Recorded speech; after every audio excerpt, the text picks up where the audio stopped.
હાજી હાજી હાજી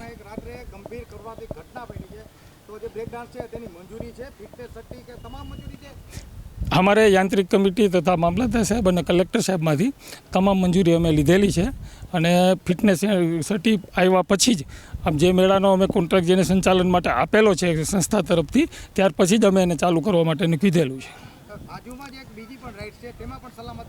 હા આજે જ પણ અમે પાછા યાંત્રિક કમિટીને જાણ કરી છે અને બીજા એ લોકોને બોલાવી અને તમામ સૂચનાઓ આપી છે કે ભાઈ જે જે ખામી હોય કે જે પણ જરા પણ લાગશે તો અમે તરત એને નિવારશું અને જે આગળ જતાં આવું જે થયું કરુણાતિકા કે ભાઈ સંજોગો વસાત થયું કે જે ગણીએ પણ એવું બીજી વાર ન થાય અને તમામ અત્યારે કામે લગાડ્યા છે અમે કે બધું ચેક કરો અને પૂરેપૂરી સેફટી હોય તો જ અમે ચાલુ રાખશું, નહીં તો અમે કરશું નહીં, આગળ નહીં વધવા દઈએ.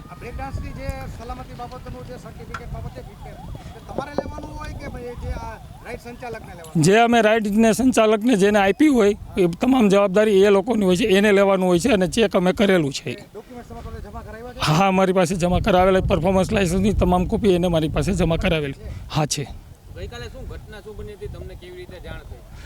અમે અહીંયા બધા મેળામાં જતા સંચાલકો અહીંયા બેઠા હતા અને જે આમ મહેમાનોના આમંત્રિતો હતા અહીંયા હતા. આ સાઈડ રાઇડ ચાલુ હતી જે અમારી એકદમ નજીકમાં જ થાય.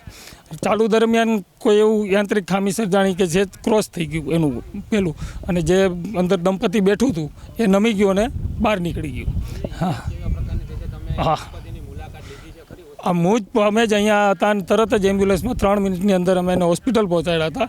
માથાના ભાગે આંખની ઉપર થોડી ઈજા થઈ છે, એમાં એને સ્ટીચીસ આવ્યા છે અને અત્યારે એકદમ ભયમુક્ત છે અને ઘેરે છે અને વ્યવસ્થિત એને સારવાર અમે છતાં શંકા લાગવા છતાં તોય છતાં અમે એને જુનાગઢ લઈ અને સિટી સ્કેન કરાવી, બધું અમને નોર્મલ લાગ્યું. ત્યાર પછી જ અમે એને રિલીઝ આવ્યા. ના બહાર નીકળી ગયું હતું આમાંથી રાઈડમાંથી. હા દરીમાંથી જે એના હિસાબે આખી ક્રોસ થઈ ગઈ. હા અને ક્રોસ થઈ ગઈ આખી ટ્રોલી, એના હિસાબે દંપતી બહાર ફંગોળાઈ ગઈ.